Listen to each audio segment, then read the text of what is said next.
There was this great idea that we could get, you know, like maybe a 2-3 hour sort of mini campaign. Well, that was the original plan. Not quite what happened, but since we pretty much ended up making a full game. The game gets more and more ambitious, and then next thing you know, it's not like anything you've worked on before. We knew that we wanted to keep what was great, that people loved about the Halo experience, that 30 seconds of fun over and over again. We knew we had to preserve that, but at the same time give it an ODST spin. We wanted to try something that we'd never done before, and I think that means breaking the mold of what people expect from Halo. Here's an engine, here's a story, you got a year, go.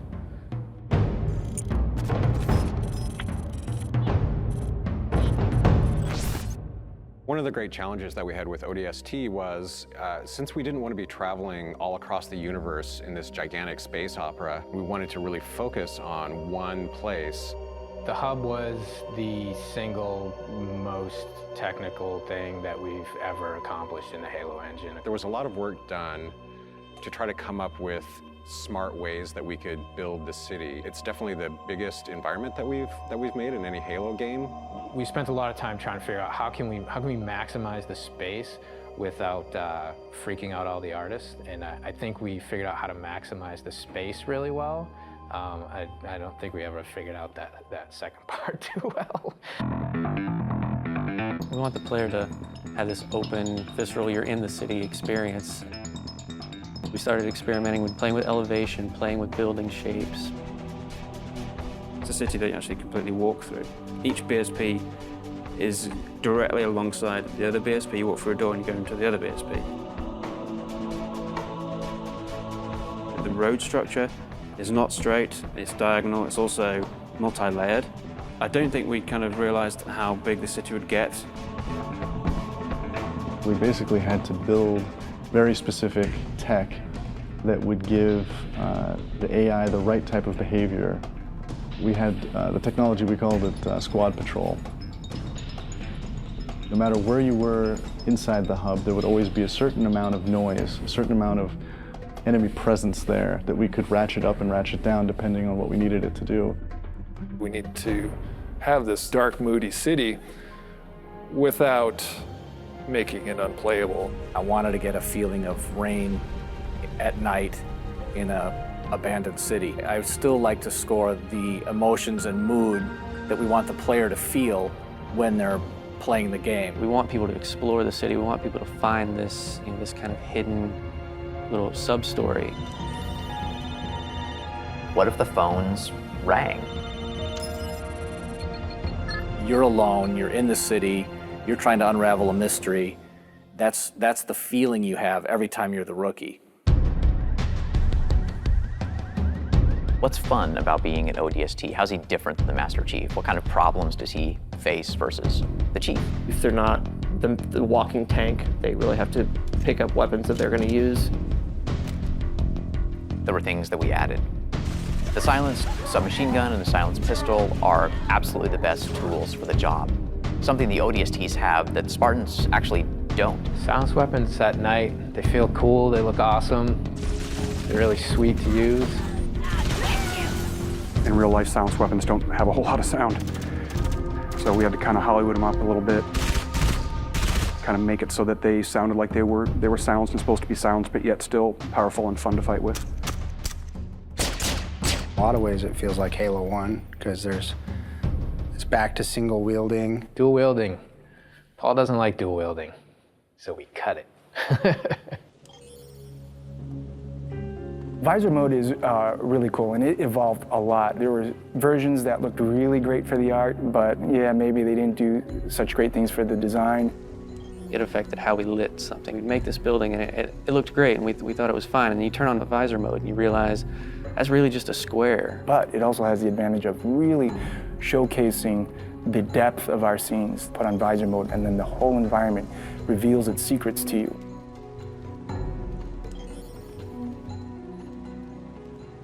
You know what sucks about big cities? You can get lost really quick. And that's where we came up with ideas for the Visor database, where you have a great map of the city that not only shows you where you are, but allows you to choose where you want to go. If you don't have that tool to help you navigate the city, you're never gonna find the high action flashback scenes, which we were banking on to be the core fun of the game. It's a very simple idea. It was an amazing struggle to get there. When you combine those things that we took away with things that we added, such as the visor, even though you might feel a bit more vulnerable, you have the right tools for the job. The hardest part moving from Halo 3 to ODST was just the difference in the play styles of the characters. If you look at the Master Chief in the course of the Halo games, he became ridiculously powerful over time. And ODST feels very different because when you start taking fire, you can't just continually keep kicking ass. You have to actually look for cover because you don't have a motion tracker like the Chief. Bringing back the health was something that was born out of a discussion about how can we add long-term level of tension to the game. For us, health is important in the ODST's world because it reminds you that you're vulnerable. We want to experience the story through the eyes of many different characters. We wanted to bring back the guys from Firefly again, Nathan Fillion, Adam Baldwin, and Alan Tudyk, trying to find the perfect film noir blonde. We thought about Tricia Helfer. Orders are orders. Come on, Veronica. What could be more important than that carrier? My orders. And Buck, call me Captain. I'll pass on that dance, but you can show me where to sit. These little scenes, we wanted to have their own mystery. It was the story of one guy, one object, one high action moment. And for us, the clue objects were the key. Dutch, we need to get above this crap. Link with the B-net. One of our drones must have seen where they hit. When you find a clue, you're actually going back in time and playing in the boots from another ODST's perspective. Good hunting, boys. I'm keeping my boots on the ground. You've got 5 main characters. Banshees! Each of the characters have things to say from first person. Not only ground you in the character, but also give you some really useful tactical information about the battlefield. Let's cover the drop in behind us. They must know this is our rally point. Where the heck did these buggers come from? Underground tunnels are filled with the damn thing. We got ammo and weapons on the high ground. Move it, move it. Without spending a lot of effort personalizing each of those characters, then it wouldn't mean as much when you stepped into their boots. We need some help! Look out! Bam, said the lady. So I hope it's the right balance of new and old, that it doesn't come off like we've screwed the pooch on this one. But I do think they will probably walk away from this honestly wanting more. Honestly, if we had more time to do ODST, I really don't know what we would do differently. So if I got another 2 weeks, I don't know. I guess I'd play more ODST. So you're no longer the Master Chief. You're the newest member of a squad of orbital drop shock troopers. They're the mysterious soldiers with the untold tale. We talked a lot about how could we still take people out of one character, put them into the body of another character, and not confuse people. And ODST, I think, takes the lessons of Halo 2 and feels a lot more natural. You're going from one ODST to another. It's not so jarring as it was with the Chief and the Arbiter. What the hell am I supposed to do with this inside a Covenant ship? Romeo the smartass, or Mickey the kind of guy who just wants to blow shit up. Allowing the player to step into the shoes of all of these different characters in the squad makes this a game about what happens to that squad. It's hard to create not just characters, but then give them a relationship. That's even tougher. Get this thing off of me. You've got Buck, who's the squad leader. He's the most hard-boiled, hard-bitten, seen everything, been everywhere, a little bit more cynical than the other soldiers, because he survived the longest. No! They're gonna burn this city and then glass the whole planet!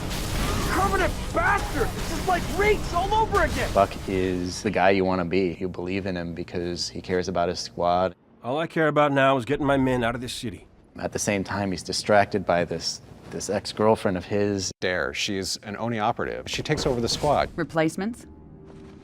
This many years into the war, who isn't? At least they listen. To me. And they're not gonna like what they hear. He wants to do his mission right. He wants to save his squad. And this whole time, Dare is there kind of poking him in the ribs. I never thought I'd see you again. Yeah? Well, here I am. There's something to be said about using Nathan and Trisha, who are, really strong sci-fi actors. What we bring to the table is a lot of experience. A lot of spacefaring, a lot of changing trajectories, a lot of slip space ruptures. We know. Veronica definitely has balls. What was that for? Abandoning the mission. What mission? For me, it was about creating a credible history between the two of them. And by dipping into that history, I think that creates the relationship. Look, don't start about my job. We both agreed to end it. That was years ago, Veronica. I'm a little fuzzy on the details. We talked about what it would be like to suddenly be in the body of some other character who was just in the cinematic you just watched. Say again, Buck. You're breaking up. I said stay put. I'm on my way. And then actually hear his voice coming out of your body. We missed our LZ. This grid is packed with Covenant. Be careful. I appreciate the concern. We call them vignettes, and they're basically the last shot of a flashback cinematic, right before you take control of Dutch or take control of Buck. And it's a shot from first person. You can see your arms, you can see the weapon that you're holding. We use it as a kind of a direction indicator or a mission indicator. The player doesn't have control of the camera yet, and the character is kind of easing him into that and leading him into where he needs to be going and what he needs to be doing. You really kind of get inside some of these characters, and I think that the vignettes helped so it wasn't quite so jarring. Mickey, you're with me.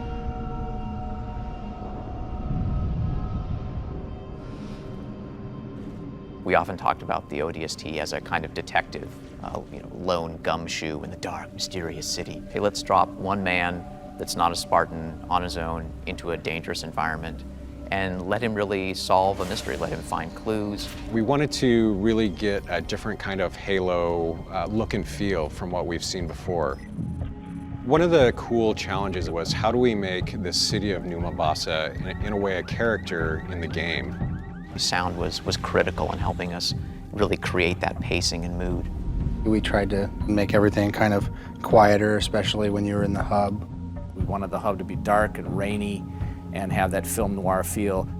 There was a point halfway through the production where the programmer said, we can't implement rain in the engine. Maybe we don't actually have rain falling all over the place, but we have to have the feel of that rain is in the distance.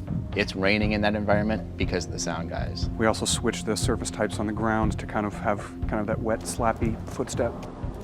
As the thing started taking a life of its own, in no way did I want to hear any Halo music reused. It really deserved to have its own flavor from beginning to end. The score that Marty wrote really lent itself to both that film noir feeling and that feeling of loneliness that you have in the hub. How do you make a difference musically from the daytime action scenes and always bring you back to the nighttime hub was a little bit of a challenge. First thing I said is no monks. There just cannot be monks in this thing. I knew I could use a solo saxophone, which has a really nice interaction with orchestral instruments. It's not something you normally hear with an orchestra. And it could really just change the whole color and feeling that sort of carry you through the hub. As the game itself got bigger and bigger, I needed more and more music, which is why I have more gray hair, so that's how that goes. There are some key elements that you'll find in the city. What if the phones rang? What if the ticket kiosks began to spit tickets and coins came out of vending machines? What if the city was trying to communicate with you? What the heck's going on? Sir, I'm really sorry about this. I was just trying to get out of the city. The thing that's the most different for me playing this game is the ability to randomly pick up the radio play story, which tells an entirely different story with entirely new characters. Old Mombasa. Dad, there's a ship. Listen, sweetheart. I wanted to tell you at breakfast, but you left so early. So the ringing phone became this jumping off point for what eventually became the superintendent. And then Sadie's story, too. A car just came out of nowhere, smashed all the brutes. Was that you? My head. I thought airbags were supposed to stop you from getting hurt. Your tax dollars at work. So the superintendent's tale is this really neat evolutionary piece that you follow throughout the whole game. It's a very simple story when you get down to it, but it's told in an elegant way, in a complex way. You can understand and enjoy the ODST story if you don't pick up any of the telephones ringing in the city or any of the other objects. But if you do, you're going to be transported a little bit further back in time to the day before, but to a whole different world. Like a detective, you have to put it all together, and it's the layers that make the story so interesting. We wanted to make sure that you met the people of that city. You knew the stakes, what you were fighting for.